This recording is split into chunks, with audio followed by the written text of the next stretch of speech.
எல்லாரும் எடுத்துக்கொள்ளலாம் வேதத்தை திறந்து. Thank you Jesus.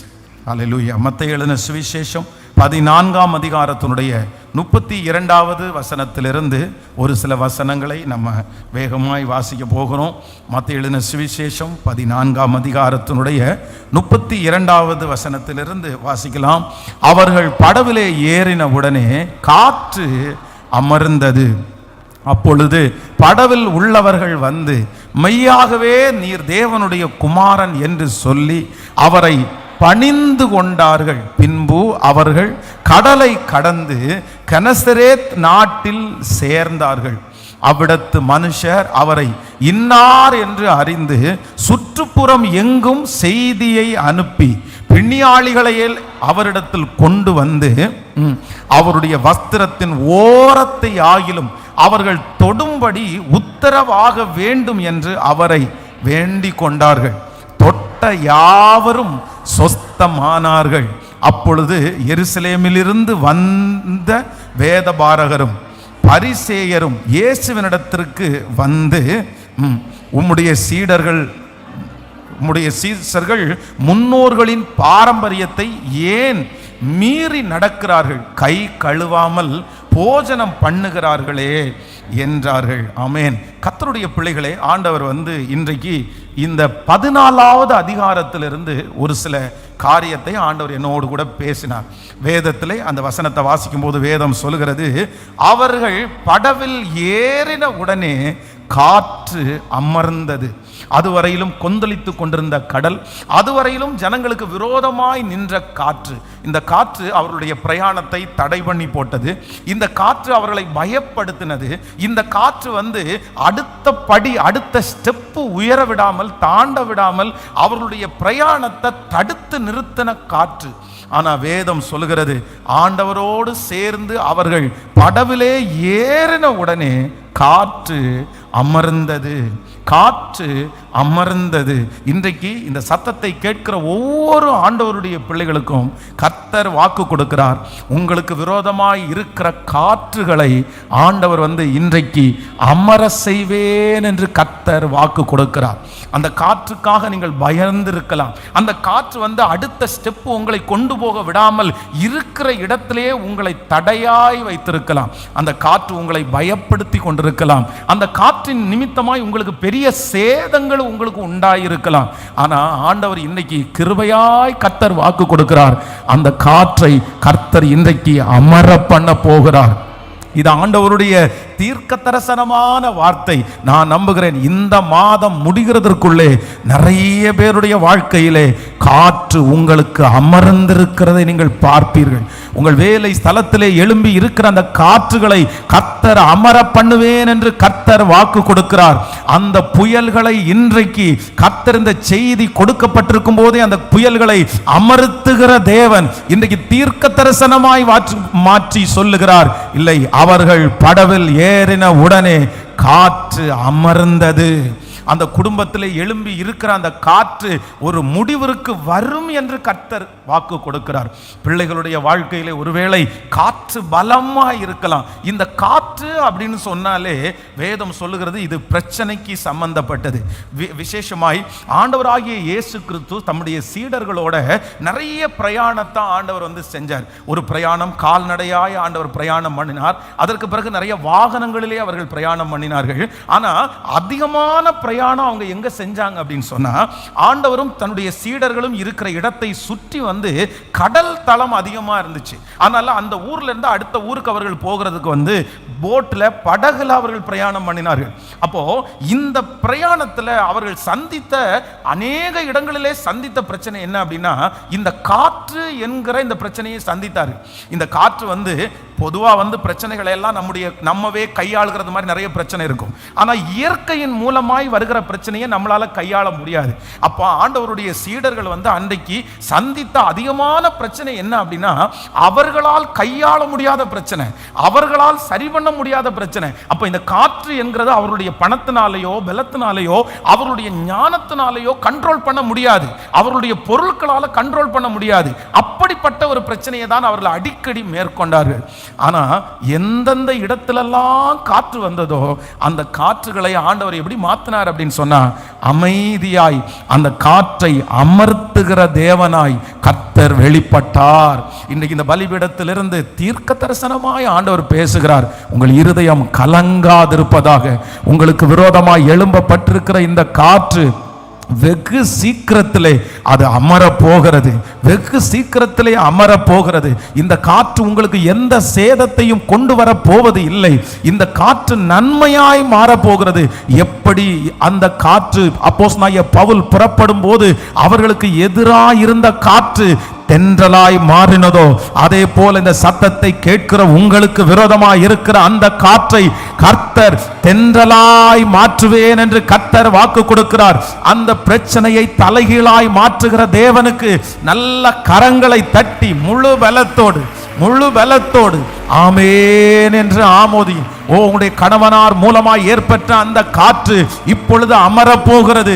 பிள்ளைகள் மூலமாய் ஏற்பட்டிருக்கிற அந்த காற்று பலமாய் இருக்கலாம். அந்த பிரச்சனையை கர்த்தர் வாக்கு கொடுக்கிறார். நான் அமர பண்ணுவேன், அந்த யுத்தத்தை அமர பண்ணுவேன், சீறி நிற்கிற அந்த புயலை நான் அமர பண்ணுவேன்.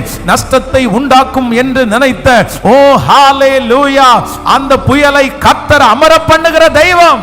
நல்ல கரங்களை தட்டி முழு பலத்தோடு சொல்லிட்டே இருக்கலாம். இருதயத்திலே எழும்புகிற காற்றுகளை அமர்த்துகிற தேவன் ஹalleluya. அப்ப நம்ம ஆராதிக்கிற ஆண்டவர் வெகு சீக்கிரத்திலே எல்லா யுத்தங்களையும் ஆண்டவர் ஓய பண்ண போகிறார்.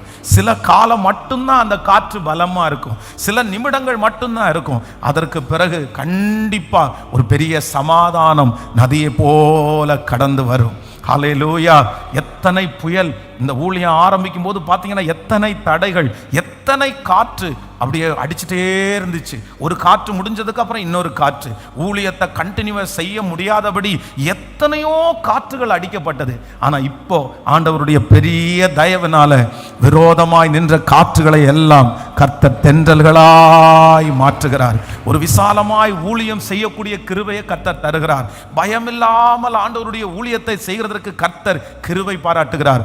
இப்படி இந்த ஊழியத்தை நடத்தின தேவன் தான் இன்றைக்கு உங்களுக்கு வாக்கு கொடுக்கிறார். உங்களுக்கு விரோதமாய் இருக்கிற காற்றுகள் முழுவதுமாய் நீக்கப்பட்டு இந்த பிரயாணத்தை நீங்கள் வெற்றியோடு தொடர போகிறீர்கள். இந்த வருஷம் உங்களுக்கு பிரயாணம் வெற்றியாய் தான் அமையும். இந்த வருஷம் உங்களுடைய புயலுக்கு கர்த்தர் ஒரு முற்றுப்புள்ளியை நிச்சயமாய் வைப்பார். இதுவரையிலும் அடித்துக் கொண்டிருந்த காற்று இந்த வருடம் கண்டிப்பாக நிச்சயமாக இதை விசுவாசிக்கிறவர்களுக்கு அப்படியே நடக்க போகிறது. கர்த்தருக்கு சித்தமான அடுத்த வாரமே நிறைய பேர் சாட்சி சொல்லுவீர்கள். இந்த காற்று அமர்ந்தது, எனக்கு விரோதமாய் நின்ற காற்றுகளை கர்த்தர் அமர பண்ணினார். ஹல்லேலூயா. ஆண்டவருடைய பிள்ளைகளே, இந்த 14ஆம் அதிகாரத்திலே விசேஷமாக ஒரு 3 காரியங்கள் என்னுடைய இருதயத்தை ரொம்ப தொற்றுச்சு. அப்படின்னா இது ஒரு மிகப்பெரிய தேவையான ஒரு அதிகாரம் தான் இந்த 14வது அதிகாரம். அப்படின்னா தங்களுடைய மனசுல ஒன்று நினைக்கிறதை தவிர எண்ணங்களுக்கு எட்டாத, கேட்கிறதற்கு மேலாக எதிர்பார்ப்புக்கு மிஞ்சிய ஒரு அற்புதம் இந்த 14வது அதிகாரத்தில் நடக்குது. முதலாவதாக நம்பர் 1, நீங்கள் நினையாத ஒரு அற்புதத்தை ஆண்டவர் 14ஆம் அதிகாரத்திலே செய்கிறார். உங்களுக்கும் எனக்கும் ஒரு அற்புதம் நடக்க போகுது. என்ன அற்புதம் அப்படின்னா, நாம் நினைத்திராத ஒன்றை கர்த்தர் நமக்கு செய்ய போகிறார். ஆமென். கர்த்தர் உங்களுக்காக எனக்காக ஆயத்தம் பண்ணி இருக்கிறவைகளை கண் காணவும் இல்லை, காது கேட்கவும் இல்லை, இருதயத்தில் தோன்றவும் இல்லை. நான் விசுவாசிக்கிறேன், கர்த்தர் வெகு சீக்கிரத்திலே உங்களுக்கு ஒன்று செய்ய போகிறார். அது என்ன செய்ய போறார்னா, நீங்க நினைக்காத ஒரு காரியத்தை கர்த்தர் செய்ய போறாரு. நீங்க நினைக்காத இடத்துல ஒரு இடம் உங்களுக்கு அமைய போகிறது. நீங்க நினைக்காத இடத்துல கர்த்தர் ஒரு வேலையை கர்த்தர் தரப்போகிறார். நீங்க நினைக்காத ஒரு குடும்பத்தோட கர்த்தர் உங்களை இணைக்க போறாரு.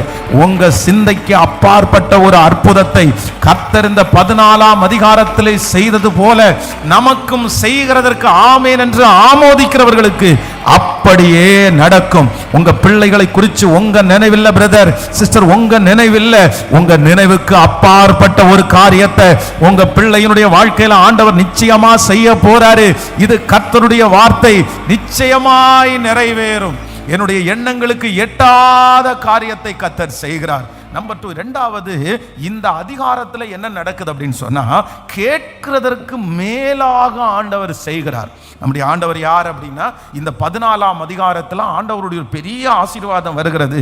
கேட்கிறதற்கு மேலாக, அதான் வேதம் சொல்லுகிறது, நீங்கள் நினைப்பதற்கும் வேண்டிக் கொள்வதற்கும் அதிகமாய் செய்கிற கர்த்தர். நீங்க கேட்கறது கொஞ்சம் தான் கேட்பீங்க. சில காரியத்தை நீங்க கேட்டிருக்க கூட மாட்டீங்க.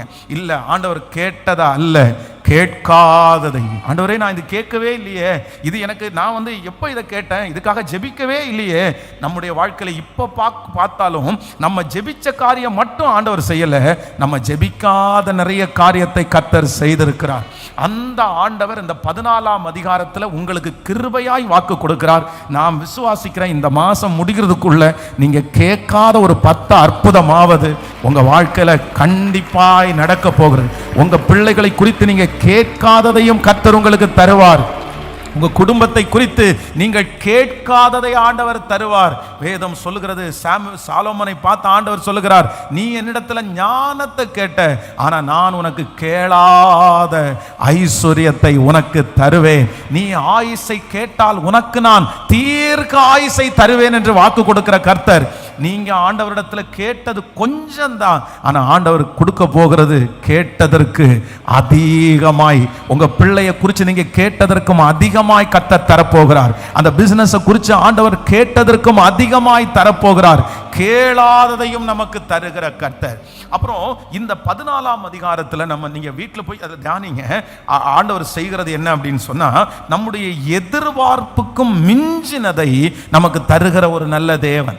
இந்த 14ஆம் அதிகாரத்தில் இருக்கிற 3வது ஆசீர்வாதம் என்ன அப்படின்னா, எதிர்பார்க்கிறதற்கு அதிகமாய் செய்கிறார். ஒரு எக்ஸ்பெக்டேஷன், ஒரு எதிர்பார்ப்பு இருக்கிறது. இது இப்படி நடந்தா நல்லா இருக்கும், இப்படி மாறினா நல்லா இருக்கும், இந்த காரியத்தை கர்த்தர் இப்படி செஞ்சா நல்லா இருக்கும் அப்படின்னு எனக்கு ஒன்றும் பெரிய எதிர்பார்ப்பு இல்லை. இந்த சின்ன எதிர்பார்ப்பு தான். இந்த எதிர்பார்ப்பு எனக்கு கிடைச்சா போதும். ஆனா கர்த்தர் இந்த 14ஆம் அதிகாரத்தில் எதிர்பார்க்கிறதற்கு அதிகமாய் கர்த்தர் செய்தார்.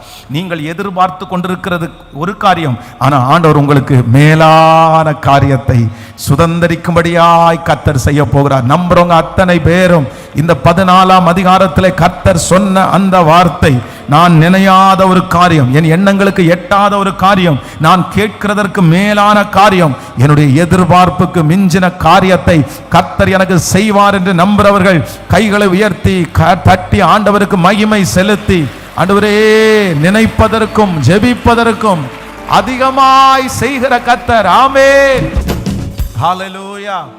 இந்த 14ஆம் அதிகாரத்தில் காற்றை அமர்த்தின தேவன் ஆண்டவர் ஒரு 3 விதமான ஒரு சூழ்நிலையில் ஒரு பெரிய வெற்றியை கட்ட தருகிறார்.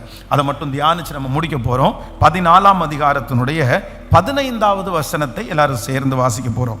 மத்தேயு எழுதின சுவிசேஷம் 14ஆம் அதிகாரத்தினுடைய 15வது வசனத்தை எல்லாரும் சேர்ந்து வாசிக்கலாம். சாயங்காலம் ஆனபோது அவருடைய சீடர்கள் அவரிடத்திற்கு வந்து, இது வனாந்தரமான இடம், நேரமும் ஆயிற்று, ஜனங்கள் கிராமத்திற்கு போய் தங்கள் போஜன பதார்த்தங்களை கொள்ளும்படி அவர்களை அனுப்பிவிட வேண்டும் என்றார்கள். அடுத்த இயேசு அவர்களை நோக்கி, அவர்கள் போக வேண்டியது இல்லை, நீங்களே அவர்களுக்கு போஜனம் கொடுங்கள் என்றார். கர்த்தருடைய பிள்ளைகளே, ஆண்டவர் ஒரு பெரிய பிரசங்கத்தை இந்த இடத்துல முடிக்கிறார். ஜனங்கள் எல்லாரும் ஆறுதல் அடைகிறார்கள். ஜனங்கள் எல்லாரும் அப்படியே கவனமா உட்கார்ந்து கேட்கிறாங்க. ஆண்டவருடைய பிரசங்கத்தினால மிகவும் ஈர்ப்புண்டு அவங்க எல்லாருமே பசிய மறந்து, தன்னுடைய வீட்டை மறந்து அப்படியே அந்த ஜபத்திலேயே அப்படியே உட்கார்ந்துட்டாங்க. இப்போ ஆண்டவர் கூட்டத்தை முடிச்சுட்டு அவர் என்ன சொல்றாரு அப்படின்னு சொன்னா, இல்ல, இவர்களை இப்படியே நம்ம அனுப்பி விட்டோம்னா இவங்க வழியில சோர்ந்து போயிடுவாங்க, அதனால இவர்களுக்கு ஏதாவது ஒன்றை ஒன்றை கொடுக்கணும் அப்படின்னு ஆண்டவர் நினைக்கிறார். நான் இவங்களுக்கு ஒரு அற்புதம் செய்ய போறேன், இவங்களுக்கு ஒரு ஆகாரத்தை கொடுக்கணும், இவங்க போகும்போது வெறுமையாய் போவது இல்லை அப்படின்னா ஆண்டவர் அப்படி சொல்லும் போது இந்த சீடர்கள் அந்த இடத்திலே இருக்கிற 3 விதமான சூழ்நிலையை அவர்கள் சொல்லுகிறார். இந்த அற்புதம் நடக்கிறதுக்கு வாய்ப்பு இல்லை, இந்த அற்புதத்தை எப்படி இந்த இடத்துல நடத்த முடியும், அதெல்லாம் ரொம்ப கூடாத காரியம், இத்தனை பேருக்கு நம்ம எப்படி சாப்பாடை கொடுப்போம். அப்போ முதலாவதாக இங்கே இருக்கிற சூழ்நிலை என்ன சூழ்நிலை அப்படின்னா 15வது வசனம் சொல்லுகிறது, சாயங்காலம் ஆன போது. சாயங்காலமான போது, நீங்க அந்த வசனத்தை வாசிக்கும் போது, சாயங்காலம் ஆன போது அவருடைய சீடர்கள் அவரிடத்திற்கு வந்து, இது வனாந்தரமான இடம், நேரமும் ஆயிற்று, ஜனங்கள் கிராமங்களுக்கு போய் போஜனம் கொள்ளும்படி அவர்களை அனுப்பிவிட வேண்டும் என்றார்கள். ஹல்லேலூயா. அப்போ நம்பர் 1 முதலாவதாக நான் என்ன தியானிக்கிறேன் அப்படின்னு சொன்னா, சாயங்காலம் ஆனபோது. சாயங்காலம் ஆனபோது, இந்த சாயங்காலம் அப்படின்றதுக்கு என்ன சூழ்நிலை அப்படின்னு சொன்னா, அப்படின்னா இனி டைம் இல்லை, நேரம் இல்லை, டைம் முடிஞ்சிருச்சு, இதுக்கு மேலே நம்ம ஒன்றுமே பண்ண முடியாது. ஒருவேளை இந்த காரியத்தை நீங்கள் காலையில் சொல்லியிருந்தீங்கன்னா ரொம்ப நல்லா இருந்திருக்கும், இல்லை மத்தியானம் சொல்லியிருந்தா கூட ஏதாவது ஒன்று அரேஞ்ச் பண்ணியிருக்கலாம். ஆனால் இப்போ இத்தனை ஜனங்களுக்கும் நம்ம கண்டிப்பாக ஆகாரம் கொடுக்க முடியாது. ஏன் அப்படின்னு சொன்னால், இது என்ன நேரம் அப்படின்னா, இது சாயங்காலம் ஆயிற்று, இது சாயங்காலம் ஆயிற்று, இன்னும் கொஞ்ச நேரத்துக்குள்ள இருட்டிரும், இன்னும் கொஞ்ச நேரத்துக்குள்ள இவங்க இந்த இடத்தை விட்டு போகல அப்படின்னு சொன்னா இவர்கள் வழியிலே சோர்ந்து போவார்கள், இவர்களால் இந்த டிராவலை தொடர முடியாது. அதனால இப்போ இந்த அற்புதம் நடப்பதற்கு சாத்தியம் இல்லை. காரணம் என்ன அப்படின்னா, இது என்ன ஆச்சு அப்படின்னா, சாயங்காலம் ஆயிருச்சு, அந்த நேரம் முடிஞ்சிருச்சு, அந்த டைம் முடிஞ்சிருச்சு, காத்திருக்கிற நேரம் முடிஞ்சிருச்சு, இதுக்கு மேல நம்ம ஒன்றும் பண்ண முடியாது. ஆனால் கர்த்தர் இந்த அற்புதத்தை முதல்ல எங்க செய்யறார் அப்படின்னா, சாயங்காலம் ஆன போது என்று சொன்ன அந்த வார்த்தையை கர்த்தர் மாற்றி ஆண்டவர் அந்த இடத்துல ஒரு பெரிய அற்புதத்தை கர்த்தர் செய்கிறார். ஹல்லேலூயா. எத்தனை பேர் ஆமோதிக்கிறீர்கள்? நான் நினைக்கிறேன், யாருக்காக ஆண்டவர் இந்த வார்த்தையை சொல்றாருன்னு தெரியல. ஒருவேளை இந்த சத்தத்தை கேட்கிற நீங்க கூட இந்த அற்புதம் நடக்குமா அப்படின்ற ஒரு இடத்துல வரும்போது நீங்க சொல்லலாம், சாயங்காலமான போது, சாயங்காலமான போது அப்படின்னா டைம் முடிஞ்சிருச்சுங்க, டைம் பார் ஆயிருச்சு, இனி இந்த நேரம் என்னுடைய வாழ்க்கையில காத்திருந்த நேரம் முடிஞ்சிருச்சு, நான் இதுவரையிலும் காத்திருந்தேன், இத்தனை வருடங்களாய் காத்திருந்தேன், இவ்வளவு மாதங்களாய் காத்திருந்தேன், ஆனா இப்போ ஒரு முடிவுக்கு வரணும். என்னன்னா, இனி டைம் ஆயிருச்சு, இனி டைம் ஆயிருச்சு, இனி அந்த காரியம் நடக்குமா, இனி அந்த காரியத்தை செய்ய முடியுமா, இனி அந்த காரியத்தை செய்ய முடியாது. ஏன் அப்படின்னா நேரம் ஆயிருச்சு. இதுவே ஒரு 10 வருஷத்துக்கு முன்னாடி இருந்தா பரவாயில்ல, 5 வருஷத்துக்கு முன்னாடி இருந்தா பரவாயில்ல, போன மாசம் கூட நடந்திருந்தா பரவாயில்ல, ஆனா இப்ப நான் நினைக்கிறேன், இனி அந்த நேரத்தை நான் தொலைச்சிட்டேன், அந்த காலம் என் பிள்ளைக்கு கடந்து போயிருச்சு, என் குடும்பத்தில் அந்த நேரம் முடிஞ்சு போயிருச்சு. ஆனால் கர்த்தர் இன்னைக்கு கிருபையாய் வாக்கு கொடுக்கிறார். அவருடைய அற்புதம் எங்க நடக்க போகுது அப்படின்னு சொன்னா, அந்த மனிதனால் முடியாத அந்த சாயங்காலத்தை கர்த்தர், அவருக்கு நேரம் ஒரு பொருட்டே அல்ல, காலங்களை அவர் தன்னுடைய கரத்திலே வைத்திருக்கிறார், நம்முடைய வயதை அவர் கரத்திலேயே வைத்திருக்கிறார். அதனால நீங்க சோர்ந்து போக வேண்டிய அவசியமே இல்லை.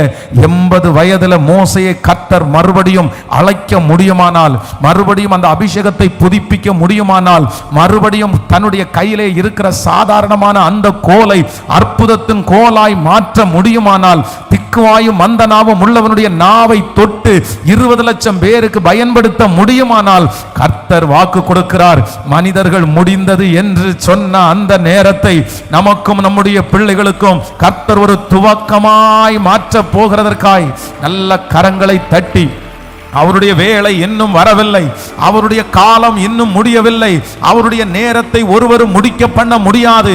கர்த்தர் நினைத்தால் 24 மணி நேரத்திற்குள்ளே அதை ஆரம்பிக்கிறதற்கு கர்த்தர், ஹல்லேலூயா, அவர் வல்லவராயிருக்கிறார், அவர் வல்லவராயிருக்கிறார். ஆமென். அவர் அற்புதம் செய்வதற்கு காலம் ஒரு பொருட்டானதே அல்ல. காலம் ஒரு பொருட்டானதே அல்ல. எனக்கு டைம் முடிஞ்சிருச்சு அப்படின்னு எந்த ஒரு தேவனுடைய பிள்ளையும் சொல்லவே முடியாது.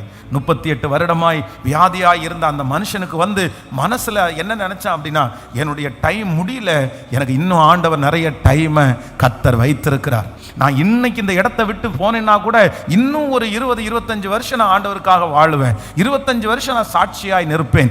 இன்னைக்கு கர்த்தர் ஆரம்பிச்சா கூட இன்னும் 15 வருஷம் நான் ஆண்டவருக்காக வேலை செய்வேன். அதனால நான் விசுவாசிக்கிறேன் பிரதர், இந்த மாசம் முடிகிறதுக்குள்ள கர்த்தர் உங்களை எழுப்பிட்டார்னா கூட இனியும் கர்த்தருக்காக நீங்கள் பயன்படுவதற்கு நிறைய காலம். இன்னைக்கு உங்க குடும்பத்தை தூக்கி எடுத்தா கூட போதும். அதனால அவருடைய நேரம் இன்னும் முடியவே இல்லை. கைகளை உயர்த்தி சொல்லுங்க, உங்க நேரம் இன்னும் முடியவே இல்லை. முழு பலத்தோடு எல்லாரும், ஆண்டவரே உங்க நேரத்தை யார் முடிக்க பண்ண முடியும்? கேளுங்க ஏசப்பாட்ட, ஆண்டவரே இன்றைக்கு கர்த்தர் ஊழியக்காரன் மூலமாய் பேசுகிற வார்த்தை உண்மையானதானால் சொல்லுங்க, உண்மையானதானால் எனக்கு இன்னைக்கு ஒரு பெரிய காரியத்தை கர்த்தர் செய்யுங்க ஆண்டவரே. என்னுடைய வாழ்க்கையிலையும் நான் சொன்னா சாயங்காலம் ஆயிருச்சு, டைம் ஆயிருச்சு, இனி இது நடக்காது, இனி இது நடக்காது, என் பிள்ளையினுடைய வாழ்க்கையில டைம் ஆயிருச்சு. ஆனா இந்த பிரசங்கம் பண்ணி கொண்டு இருக்கும் போதே ஆண்டவரே அந்த அற்புதத்தை கர்த்தர் செய்யுங்கப்பா. இந்த வார்த்தையை கேட்டுக்கொண்டிருக்கும் போதே அந்த அற்புதம் நடப்பதாகப்பா. ஹல்லேலூயா. உங்களுடைய வேலை ஆரம்பிக்கட்டும், உங்களுடைய வேலை ஆரம்பிக்கட்டும், வேலை ஆரம்பிக்கட்டும். ஹல்லேலூயா. 80வது வயதுல ஆண்டவர் நினைக்க முடியுமா? சகரியாவை குறித்து வேதம் சொல்கிறது, சகரியாவும் எலிசபெத்தும் என்ன ஆனாங்க அப்படின்னு சொன்னா, அவர்கள் வயது சென்றவர்களான போது, வயது சென்றவர்களான சகரியா ரொம்ப ஏஜ்டு பர்சன், நான் ரொம்ப டைம் ஆயிடுச்சு, வயசாயிருச்சு. ஆனால் கரெக்டாக அவருக்கு தான் வயசாயிருச்சு. அந்த நேரத்தில் யோவான் ஸ்நானகனா ஆண்டவர் தராரு.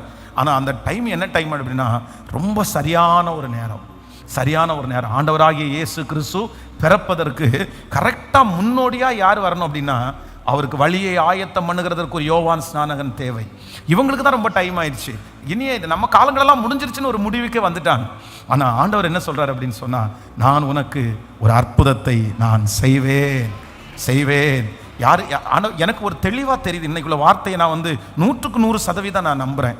உங்களை ஆண்டவர் இன்னும் ஆண்டவர் சொல்கிறார், உனக்கு நேரம், இன்னும் உனக்கு டைமை நான் வச்சிருக்கிறேன். ஹல்லேலூயா. கர்த்தர் உங்களை 10 வருஷம் பலப்படுத்துறான், 15 ஆண்டுகளை பலப்படுத்துறான். பாருங்க, எசேக்கியா அதான் கேட்கிறான், என்னுடைய ஆயுசு நாட்களை பெருக பண்ணும் ஆண்டவரே, எனக்கு நேரம் முடிஞ்சிருச்சுன்னு சொல்றாங்க, ஆனா எனக்கு அப்படி விருப்பம் இல்லைன்னு சொல்லும்போது கர்த்தர் அவனுடைய ஆயுசு நாட்களிலே 15 வருடத்தை கூட்டி கொடுக்க முடியுமானால், கர்த்தர் உங்களுக்கு 15 வருஷத்துல எவ்வளவு பெரிய காரியத்தை கர்த்தர் செய்யலாம்.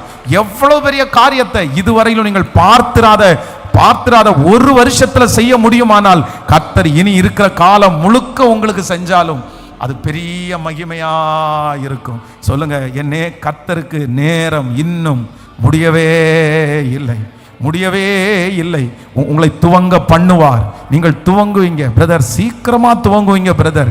உங்க மனசு அப்படியே விட்டு போயிருச்சு, இனி டைம் இல்லைன்ற ஒரு முடிவுக்கு வந்துட்டீங்க. இனி நான் எழும்பி என்ன பிரயோஜனம் ஆண்டவரே, இனி நான் நின்று என்ன பிரயோஜனம் ஆண்டவரே, இவ்வளவு காலத்தை நான் தொலைச்சிட்டேனே, இவ்வளவு வயசை நான் தொலைச்சிட்டேனே, இனி எனக்கு நேரம் இல்லை, இனி என் பிள்ளைகளை உருவாக்குனா போதும், என் பிள்ளைங்க நல்லா வந்தா போதும். ஆனா கர்த்தர் யாரோ ஒருத்தருக்கு கரத்தை பிடிச்சு கர்த்தர் தெளிவா சொல்றாரு, இல்ல, உனக்கு இன்னும் நேரத்தை கர்த்தர் ஆரம்பிக்க போகிறார். சாயங்காலம் மனிதனுடைய சிந்தையில இந்த டைம் முடிஞ்சிருச்சு, ஆனா ஆண்டவருக்கு இன்னும் நிறைய டைம். கர்த்தருடைய காலங்கள், நம்முடைய காலங்கள் கர்த்தருடைய கரத்திலே இருக்கிறது. காலங்கள் கர்த்தருடைய கரத்திலேயே இருக்கிறது. ஹல்லேலூயா. ஆனா இந்த அற்புதத்தை ஆண்டவர் செய்யும் போது, ஜனங்களுக்கெல்லாம் ஆகாரம் புசிக்கும் போது, அங்க இருக்கிற ஜனங்கள் சொல்லுகிறது என்ன அப்படின்னா, எங்களால என்ன பண்ண முடியும்னு தான் கேட்கிறாங்க.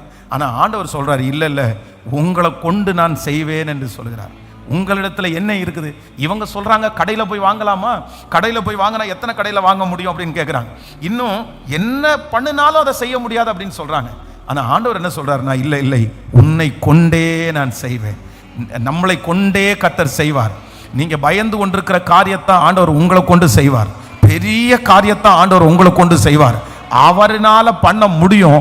ஆனா அவர் யாரை கொண்டு பண்ணணும்னு நினைக்கிறாருன்னா, உங்களையும் என்னையும் கொண்டுதான் கர்த்தர் செய்ய விரும்புகிறார்.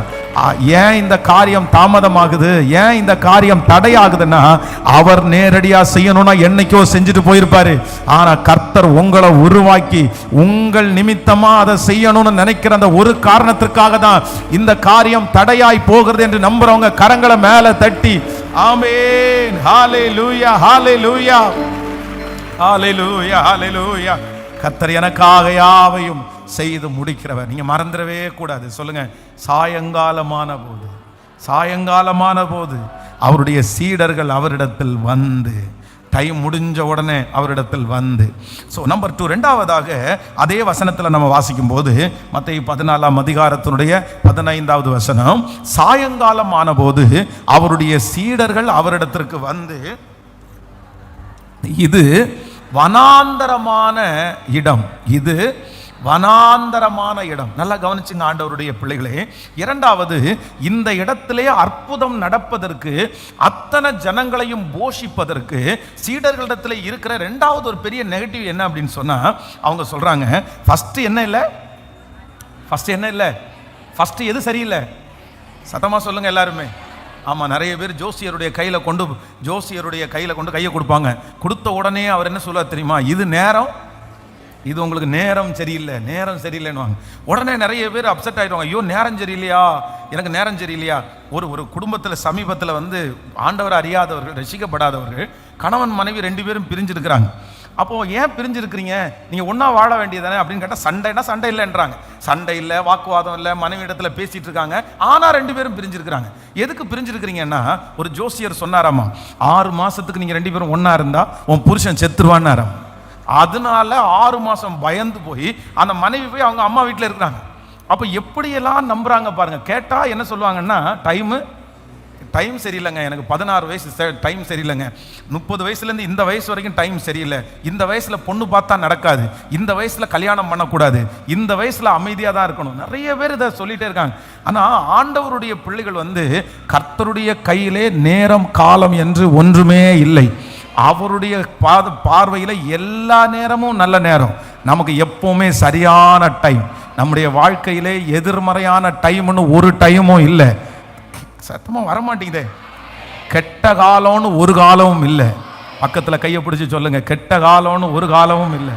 ஆமாம், நிறைய பேர் சொல்லுவாங்க, இல்லை பாஸ்டர் 2026 எனக்கு கொஞ்சம் நல்ல காலம் இல்லை போல தெரியுது, ஏன்னா ஃபஸ்ட்டு மாதமே ஆக்சிடென்ட்டு, ஃபஸ்ட்டு மாதமே பணம் காணாமல் போயிடுச்சு அப்படின்னு சொல்லுவாங்க. இல்லை, அதுவும் ஆண்டவருடைய அழைப்பில் ஒரு பகுதி.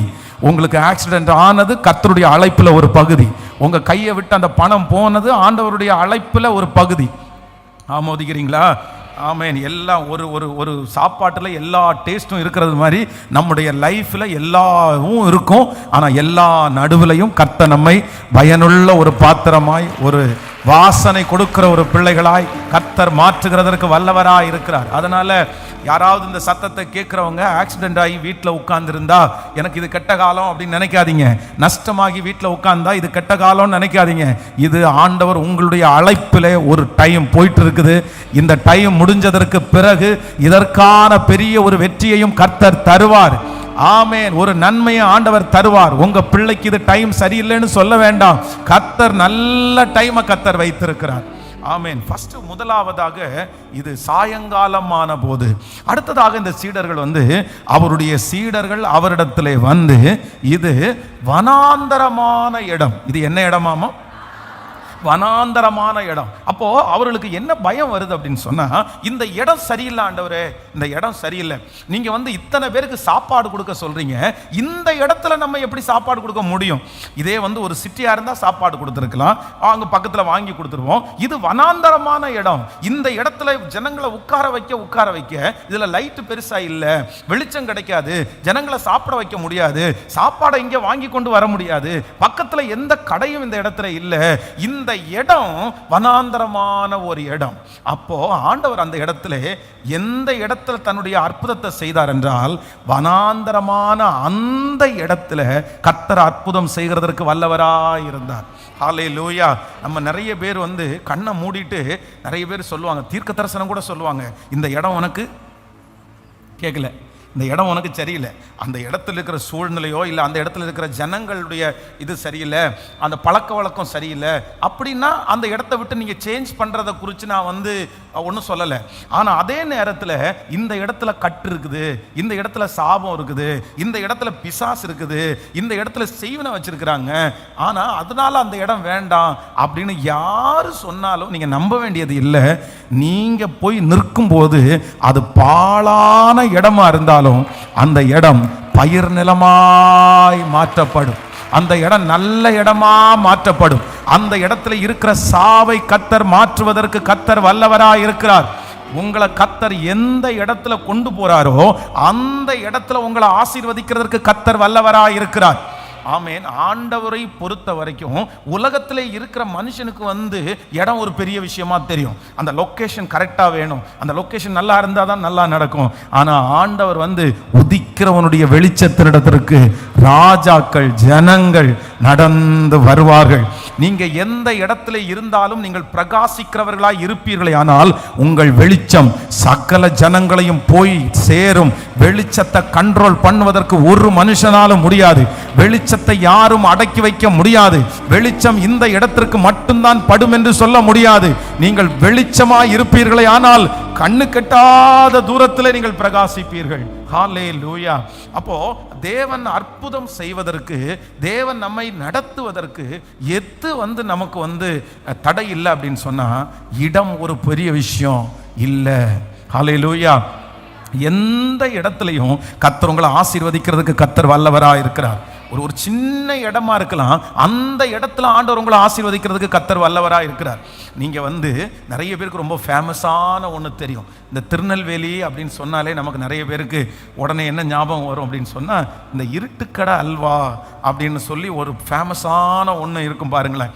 அப்போது அந்த கடை பார்த்தீங்கன்னா ஆரம்பத்தில் இன்றைக்கி நிறைய அந்த பிள்ளைங்க அடுத்த ஜெனரேஷன் வந்தனால நிறைய சேஞ்ச் இருக்குது. ஆனால் பல ஆண்டுகளுக்கு முன்பாக நீங்கள் பார்த்தீங்கன்னா அந்த கடை குறிப்பிட்ட நேரத்தில் நைட்டு ஓப்பன் ஆகும், அவ்வளோதான். அந்த குறிப்பிட்ட நேரத்துக்குள்ளே அந்த பிஸ்னஸ் முடிஞ்சிடும். அந்த கடையில் லைனாக ஆட்கள் நிற்பாங்க.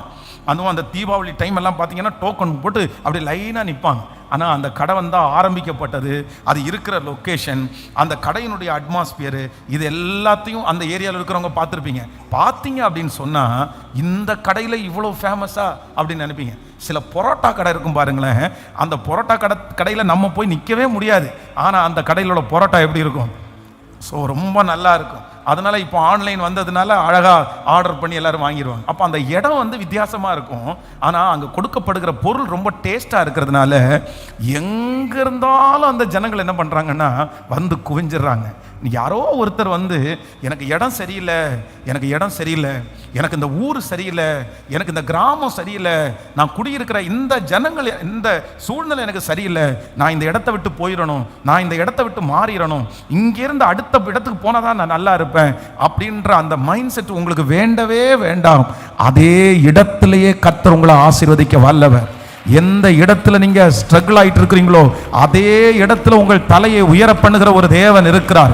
எந்த ஊர்ல யோசேப்பை அரெஸ்ட் பண்ணாங்களோ, எந்த ஊர்ல அவனை சிறையில போட்டாங்களோ, எந்த ஊர்ல அவன் ஒரு தவறு செய்தவன் என்று குற்றம் சாட்டினார்களோ, அதே எகிப்தில கர்த்தர் பார்வோனுக்கு, ஆமென், பார்வோனுக்கு தகப்பனாய் கர்த்தர் மாற்ற முடியும். ஆனால் கர்த்தர் வாக்கு கொடுக்கிறார், அந்த இடத்திலேயே உங்களை ஆசீர்வதிச்சுட்டு தான் அடுத்த இடத்துக்கு கர்த்தர் கொண்டு போவாரு. அந்த இடத்திலிருந்து நீங்க சாட்சியா தான் வெளியே போகணும். அந்த இடத்திலிருந்து கர்த்தர் உங்களை பெருக பண்ணி எடுத்துக்கொண்டு கடந்து போவார். உங்களை சுற்றிலும் ஒரு பெருக்கத்தை கர்த்தர் தருவார். ஆனால் அந்த இடத்திலே திரும்பி வரும்போது நீங்கள் தலை நிமிர்ந்து வருவீர்கள். கர்த்தருக்கு இடம் ஒரு பெரிய விஷயம் இல்லை. ஹல்லேலூயா, ஹல்லேலூயா. கைகளை அசைத்து ஒரு ஹல்லேலூயா சொல்லலாம். ஆமென். இந்த ஊழியக்காரர்களுக்கான ஜபம், ஊழியக்காரர்களுக்கான ஜபம் நடக்கும்போது அதில் நிறைய ஊழியக்காரங்க என்ன சொல்லுவாங்கன்னா, ஐயோ நாங்கள் இருக்கிற இடத்துல சர்ச் வளராது, நாங்கள் இருக்கிற இடம் ரொம்ப மோசமான இடம், நாங்கள் இருக்கிற இடத்துல பெரிய திருச்சபையை பண்ண முடியாது, சிட்டி மாதிரி இருந்தால் பரவாயில்ல, சிட்டியில் ஊழியம் ரொம்ப நல்லா வளரும், ஆனால் கிராமத்தில் யார் இந்த ஊழியத்தை வளர்த்த முடியும், கிராமத்தோட ஜனங்களால் ஒன்றும் பண்ண முடியாது அப்படின்னு நிறைய பேருக்கு அந்த தாட் இருக்கும். ஆனால் வேதம் சொல்லுது, யோவான் எங்கே இருந்தாராமா? வனாந்தரத்தில் இருந்தார். எங்கே இருந்தார்? வனாந்தரத்தில். ஆனா அந்த வனாந்தரத்தில் இருந்த அந்த யோவான் ஸ்நானகனை தேடி அவர் பிரசங்கம் பண்றார். விரியன் பாம்பு குட்டிகளே, வரும் கோபத்திற்கு தப்புவித்துக் கொள்ள உங்களுக்கு வழிகாட்டினவன் யார் அப்படின்னா, நல்ல கனி கொடாத மரங்கள் எல்லாம் வெட்டுண்டு அக்னியிலே போடப்படும் அப்படின்னு பிரசங்கம் பண்றாரு. அதான் நான் அடிக்கடி சொல்லுவேன், அவருடைய பிரசங்கம் நம்ம நினைக்கிறது மாதிரி ரொம்ப சாஃப்டான பிரசங்கம் இல்லை. அவ்வளோதான். இது நம்மளை மாதிரி பென்ஸ் பாஸ்டர் மாதிரி ரொம்ப சாஃப்டா அப்படியே சரி பரவாயில்ல நல்லா இருங்க அப்படின்னு சொல்லாம, அவர் எடுத்த உடனே பிரசங்கம் எப்படி பண்ணாருன்னா, என்ன விரியன் பாம்பு குட்டிகளே அப்படின்னு திட்டுறாரு. யாரை திட்டுறாரு அப்படின்னா, முன்னாடி நிற்கிற கவர்மெண்ட் ஜாப்ல இருக்கிறவங்க அத்தனை பேர் ரொம்ப படித்தவங்க, பெரிய பெரிய ஆட்கள்லாம் தான் அவர்கிட்ட போறாங்க. ஆண்டவராகிய இயேசு கிறிஸ்து ஞானஸ்நானம் எடுத்திருக்காரு அவர்கிட்ட, அவ்வளோ பெரிய ஆளு. ஆனா அவருடைய பிரசங்கம் நம்ம நினைக்கிற மாதிரி சாஃப்டான பிரசங்கம் இல்லை. அதே மாதிரி அவர் இருந்துட்டு இருக்கிற இடம் எங்க தெரியுமா, சிட்டியில் ஒரு பெரிய ஏசி ஹாலுக்குள்ள உட்கார்ந்துட்டு அப்படியே போனாலே குளுகுளுன்ற இடம் கிடையாது. எங்க உட்கார்ந்துருக்கிறாரு, அவர் உட்கார்ந்து இருக்கிற இடம் வனாந்தரம். அவர் உட்கார்ந்துட்டு இருக்கிற இடம் வனாந்தரம். அவர் பேசுகிற செய்தி ஒரு தீவிரமான செய்தி, ரொம்ப ஸ்ட்ராங்கான ஒரு செய்தி. அதே மாதிரி அவர் போட்டிருக்கிறது என்ன அப்படின்னு சொன்னா, அன்னைக்கு இருக்கிறதுல ரொம்ப காஸ்ட்லியான கோட் ஷூட்டை போட்டுட்டு உட்கார்ந்துட்டு அப்படியே ஷூ எல்லாம் போட்டுட்டு அழகா அப்படியெல்லாம் உட்காரல. எப்படின்னா ஒட்டக மயிர் அந்த தோலினால கூட அணிஞ்சிருந்தாராமா. அப்புறம் அவர் 5 ஸ்டார் ஹோட்டல்ல தாங்க சாப்பிடுவாரு அப்படின்னு கிடையாது. வெட்டுக்கிளியும் காட்டு தேனும் தான் அவருடைய உணவு. அப்போ யோவான் ஸ்நானகன் இருந்த இடம் சரியில்லை. அவர் பண்ணின பிரசங்கம் ஒரு பெரிய அட்ராக்ஷனான பிரசங்கம் இல்லை. அவர் உடுத்தி இருந்த உடை எல்லாருக்கும் அட்ராக்ஷனான ஒரு உடை அல்ல. அவர் சாப்பிட்ட சாப்பாடு கூட எல்லாருக்கும் பிடிச்ச சாப்பாடு அல்ல. ஆனா ஜனங்கள் வந்து குவிஞ்சு குவிஞ்சு குவிஞ்சு போனாங்க. எல்லாரும் தேடி தேடி போனாங்க. பெரிய பெரிய அந்த மிலிட்டரியில் இருக்கிறவங்க எல்லாம் போய் நாங்க என்ன பண்ணணும்னு கேட்டாங்க. போலீஸ் அந்த இதுல இருக்கிறவங்க போய் கேட்டாங்க நாங்க என்ன பண்ணணும். ஸோ ஒவ்வொருத்தருக்கும் ஆலோசனை சொல்றாரு. அப்போ உதிக்கிற வெளிச்சத்தினிடத்திற்கு ராஜாக்கள் ஜனங்கள் நடந்து வருவார்கள். உங்க இடத்தை கர்த்தர் ஆசீர்வதிக்கிறவர். நீங்க ஒரு சந்துக்குள்ள இருந்தா கூட அங்க கர்த்தர் உங்களை பயன்படுத்த முடியும். நீங்க இருக்கிற தெருவில் கர்த்தர் உங்களை பயன்படுத்த முடியும். ஆமென், ஹalleluya. எல்லாரும் கழிச்சு போட்டதை உங்களுக்கு தரலாம். அண்ணன் தம்பி எல்லாரும் கழிச்சு போட்டதை உங்களுக்கு கொடுத்தாங்களா, நீங்க கவலையே படாதீங்க. அவங்க தூரத்துல ஒதுக்கி போட்டதை ஆகாது என்று தள்ளின கல்லை மூளைக்கு தலைக்கல்லாய் மாற்றுவதற்கு கர்த்தர் வல்லவர். கழிச்சு போட்டதையே கர்த்தர் நமக்கு ஆசீர்வாதமா மாற்றுவாரு. நல்ல கரங்களை தட்டி நம்புறவங்க முழு பலத்தோடு thank you Jesus, thank you Jesus, அது போதும், அது போதும். என்னை ஆசீர்வதிக்கிறதற்கு கர்த்தர் வல்லவர். உங்களை சுற்றி இருக்கிற நிறைய பேர் பெஸ்ட்டை எடுத்துட்டு நல்லதை எடுத்துட்டு உங்களுக்கு ஒன்றுக்கும் ஆகாததை, உங்களுக்கு ரொம்ப குறைவானதை கொடுக்கும்போது நீங்க கவலையே படாதீங்க. ஆண்டவர் உங்க கூட இருந்தாருன்னு வச்சுக்கோங்களேன், அவங்க உங்களுக்கு கழிச்சு போட்டதை கொடுப்பாங்க. ஆனா அவர்களை விட பெருசா கர்த்தர் உங்களை வளர பண்ணுவார். இது சத்தியம், இது கர்த்தருடைய வார்த்தை. இது நிறைய பேருக்கு தீர்க்க தரிசனமான வார்த்தை. ஆமென். அவர்களை மாதிரி நமக்கு கிடைக்காட்டாலும் பரவாயில்ல, என்னை ஆசீர்வதிக்கிறவர். அப்போ இந்த இடத்துல ஒரு மிகப்பெரிய அற்புதம் நடக்கிறது. அந்த அற்புதத்திற்கு முதலாவதாக அவர்கள் சொல்கிறார்கள், என்ன ஆயிடுச்சு அப்படின்னு சொன்னா, டைம் முடிஞ்சிருச்சு, சாயங்காலமான போது. ஆனா ஆண்டவர் சொல்றாரு, இல்ல நான் காலத்திற்கு அப்பாற்பட்ட தேவன். கர்த்தர் செய்து முடிக்கிறதுக்கு வல்லவராக இருக்கிறார். அவருக்கு டைம் முடியல. இன்னைக்கு யாரோ ஒருத்தருக்கு தீர்க்க தரிசனமா தான் கர்த்தர் பேசிட்டு இருக்கிறாரு. உன்னை கடைசி நாளில் நான் எழுப்புவேன். 80 வயசுல கர்த்தர் சந்திக்கிற தேவன், 80 வயசுல கர்த்தர் சந்திக்கிறாரானாலும் அவன் கையிலே பொறுப்பை கொடுக்கிற கர்த்தர். இந்த டைம் வரும், இந்த வருஷமே அந்த நேரம் வரும். ஹல்லேலூயா. நம்பர் 2, இரண்டாவதாக வேதம் சொல்கிறது, இது வனாந்தரமான இடம். எவரை மேன்மைப்படுத்தவும் பலப்படுத்தவும் கர்த்தருடைய கரத்தினால் ஆகும். அப்படியே ஒரு ஜெபத்தை பண்ணிட்டு அடுத்த பாயிண்ட்ஸ் நான் பேச விரும்புகிறேன். எல்லாரையும் கர்த்தர் இந்த வருஷம் உங்க இடத்தை கர்த்தர் பிளஸ் பண்ண போறாரு. அவர் அந்த இடத்துல காலடி எடுத்து வைக்க போறாரு. அந்த இடத்துல ஒரு மகிமையான ஒரு மாற்றத்தை கர்த்தர் தரப்போறாரு. கவனிங்க ஆண்டவருடைய பிள்ளைகளே, இன்றைக்கும் அந்த திருச்சபை இருக்கிறது. இன்றைக்கும் அந்த திருச்சபையில் நிறைய பேர் வந்து கலந்து கொள்ளுகிறார்கள். நான் வேதாகம கல்லூரி படிச்சுட்டு இருக்கும்போது ஒரு பாஸ்டர் ரொம்ப கஷ்டப்படுற ஒரு மனுஷன். அப்போ அவர் கஷ்டப்பட்டுட்டே இருக்கிறார். அவர் ஒரு இடத்த வாங்குறதுக்கு பிரயாசப்படுறாரு. ரொம்ப அவருக்கு பிடிச்சிருச்சு அந்த இடம், நல்ல இடம், ஒரு வாய்ப்பாக கம்மியாக கிடைக்குது. அப்போ அவர் என்ன சொல்றாருன்னா, சரி நம்மளா போய் வாங்காம ஒருத்தரை கூட்டிட்டு போய் ஜோம் பண்ணிட்டு அந்த இடத்த வாங்குவோம் அப்படின்னு சொல்லிட்டு கூட்டிட்டு போறாரு. கூட்டிட்டு போன உடனே அவர் அந்த இடத்துல போய் உட்காந்து கண்ணை மூடி ஜோம் ஜோம் பண்றாரு. ஜோம் பண்ணி முடிச்ச உடனே அந்த ஊழியக்காரர் என்ன சொல்றாரு அப்படின்னு சொன்னா, எப்பா இந்த இடம் இருட்டா இருக்கேப்பா, ஒரே இருட்டா இருக்கேப்பா, இது நடந்த சம்பவத்தை சொல்றேன், இந்த இடம் ஒரே இருட்டா இருக்கேப்பா அப்படின்னு அவர் சொல்றாரு.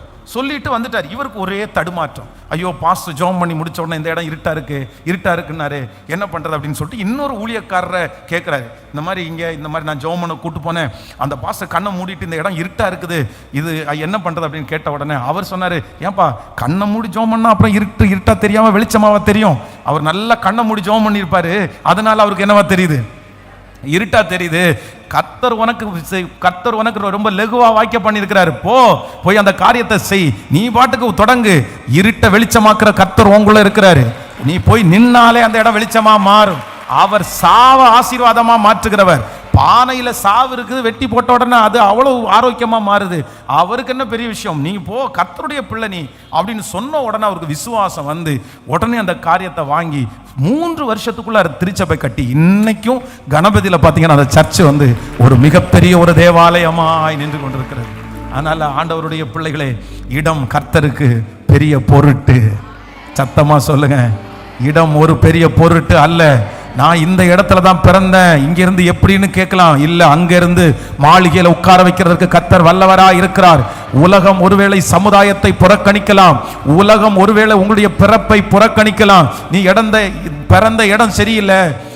நிறைய பேருக்கு பாருங்க, இந்த ஜாதியை வச்சு நிறைய பேர் ரொம்ப மனசு கஷ்டப்படுறாங்க. அப்படின்னா மனிதர்கள் அப்படிதான் இருக்கிறாங்க. இன்னைக்கும் கோயம்புத்தூர்ல பொள்ளாச்சி பக்கத்துல போய் பார்த்தீங்கன்னா சிலரை வந்து நம்மளை வீட்டுக்குள்ளேயே விட மாட்டாங்க. அப்படின்னா என்ன சொல்லுவாங்கன்னா, வெளியில டம்ளரை வச்சிருப்பாங்க, செருப்பு அங்க கலட்டி போடணும். இன்னைக்கும் இருக்குது. இன்னைக்கு நிறைய பேர் நான் ஒரு மோசமான ஜாதியில பிறந்தேன், நான் ஒரு கீழ் ஜாதியில பிறந்தேன். எப்படி அப்படி நினைக்கிறீங்க? எப்படி அப்படி நினைக்கிறீங்க? ஒருவேளை உங்களை சுற்றி இருக்கிறவங்க நிறைய பேர் அப்படிப்பட்ட ஒரு காரியத்தை உங்க இருதயத்தில் விதைச்சிருக்கலாம். நான் அப்படியெல்லாம் நினைக்காதீங்க. ஆண்டவர் வந்து இடத்தை பார்க்கிற தேவன் அல்ல, அது மனுஷனால உண்டாக்கப்பட்டது, அது மனுஷனுடைய கற்பனை. நான் நம்புறேன். அப்படி உங்களை குறைவா நினைக்கிறாங்களா, அந்த இடத்துல இருந்து கர்த்தர் எங்க வேணாலும் உங்களை கொண்டு போய் நிறுத்துகிறதற்கு நீங்க ஜெயிச்சிட்டா போதும். கர்த்தர் உங்களை ஜெயிக்க பண்ணுகிறதுக்கு வல்லவர். ஆமென். அப்படியே ஒரு ஜெபத்தை ஏறெடுக்கிறோம். ஹல்லேலூயா. தகப்பனே, இந்த செய்தி நடந்து கொண்டிருக்கும் போதே நான் ஜெபிக்கிறேன். Thank you Jesus. இடத்தை எங்களுக்கு ஆசீர்வாதமாய் மாற்றுகிற கர்த்தர். ஹல்லேலூயா. Thank you Jesus. நன்றி அப்பா. தகப்பனே, இன்றைக்கு சொன்ன இந்த வார்த்தையின்படி எங்க பிள்ளைகளுக்கு ஆமென், அந்த காரியம், அந்த இடம் ஒரு பிளஸ்டடான ஒரு இடமாய் மாறட்டும். அந்த இடத்துல இருக்கிற சாபங்கள் மாறட்டும். அந்த இடத்துல இருக்கிற கட்டுகள் உடைவதாக. அந்த இடத்துல இப்பொழுது ஒரு வெளிச்சம் வருவதாக. ஆண்டவருடைய கண்கள் அந்த இடத்தை பார்க்கும்படியாக நாங்கள் ஜெபிக்கிறோம். Thank you Jesus. Hallelujah. Amen. Number 3, மூன்றாவதாக 14ஆம் அதிகாரத்தினுடைய 15வது வசனம். சாயங்காலம் ஆன போது அவருடைய சீடர்கள் அவரிடத்தில் வந்து, இது வனாந்தரமான இடம், என்ன ஆயிற்று அப்படின்னா, நேரமும் ஆயிற்று, ஜனங்கள் கிராமத்திற்கு போய் தங்களுக்கு போஜன பதார்த்தங்களை கொள்ளும்படி அவர்களை அனுப்பிவிட வேண்டும். மூணாவது அவங்க என்ன சொல்லியிருக்காங்கன்னா, நேரமும் ஆயிற்று. முதலாவதாக என்ன சொல்றாங்கன்னா, சாயங்காலம் ஆயிற்று. இரண்டாவது என்ன சொன்னாங்க அப்படின்னா, வனாந்தரமான இடம். மூன்றாவது இவங்க என்ன சொல்றாங்க அப்படின்னு சொன்னா, நேரமும் ஆயிற்று. இதுக்கு ஒரு பெரிய அர்த்தம் இருக்குது. ஃபர்ஸ்ட் இந்த சாயங்காலம் ஆன போது அப்படின்னு சொல்றது அவங்க என்ன சொல்றாங்கன்னா, இனி வந்து டைம் என்ன பண்ணிருச்சு, முடிஞ்சிருச்சு அப்படின்னு சொல்றாங்க.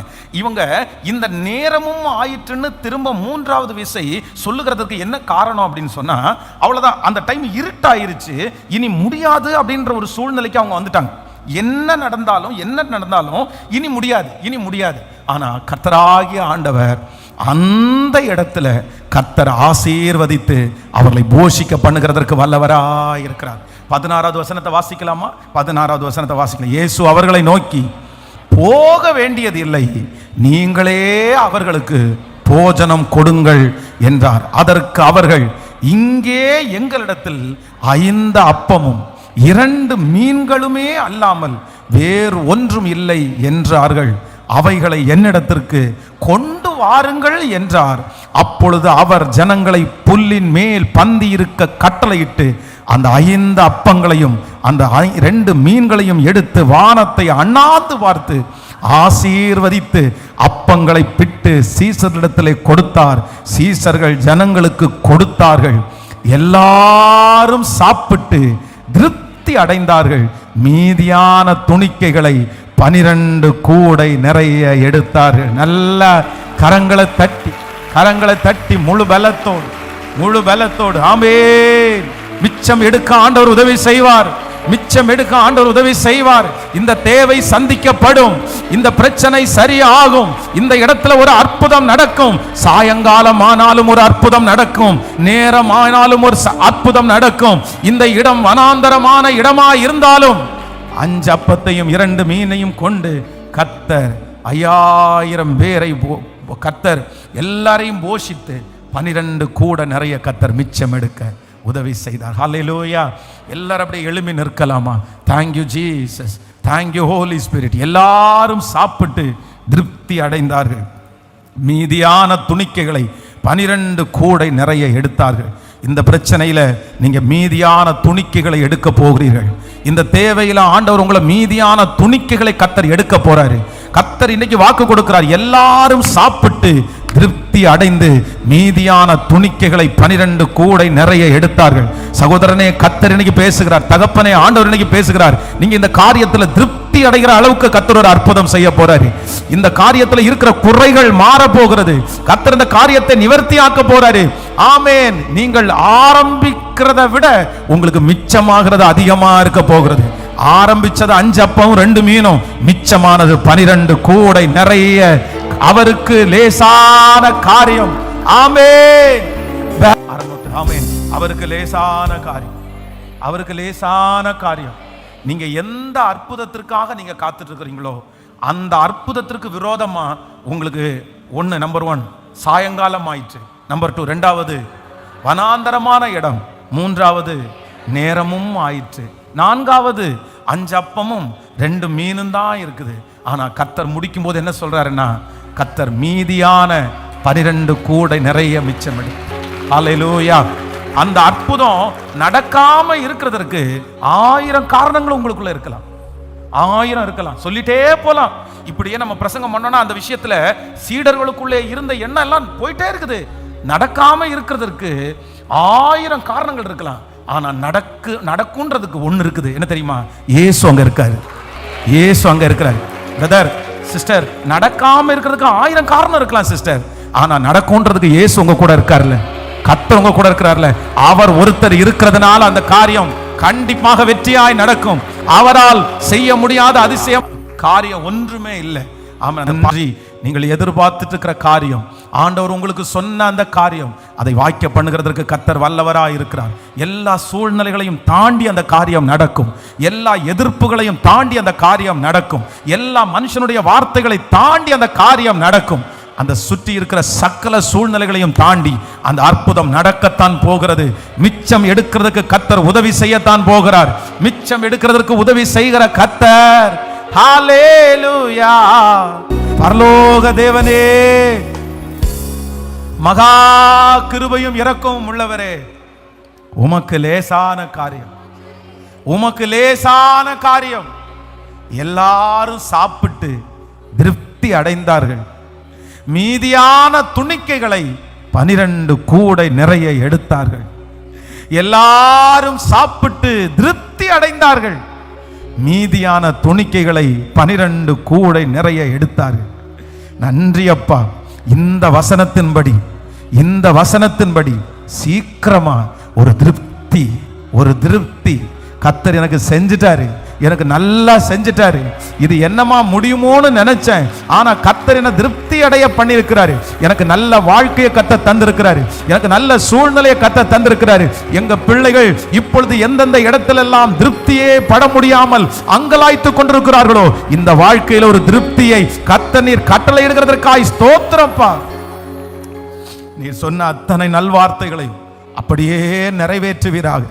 நடந்து கொண்டிருக்கிற 30 நாள் ஜெபத்தில் ஆண்டவருடைய மகிமை இருக்கட்டும் சுவாமி. நன்றி அப்பா. நன்றி ஐயா. இம்மட்டும் இந்த ஊழியத்தை நீர் நேசிக்கிறதற்காக நன்றி ஆண்டவரே. இந்த ஊழியத்தில் தந்திருக்கிற பிள்ளைகளுக்காக நன்றி ஆண்டவரே. ஆன்லைன் மூலமாய் கேட்கிற பிள்ளைகளுக்காக ஸ்தோத்திரம். ஆண்டவர் தொடர்ந்து ஆச்சரியமாய் நடத்துவீராக. உங்க கரங்களில் எங்களை முழுவதுமாய் தாழ்த்தி சமர்ப்பிக்கிறோம்.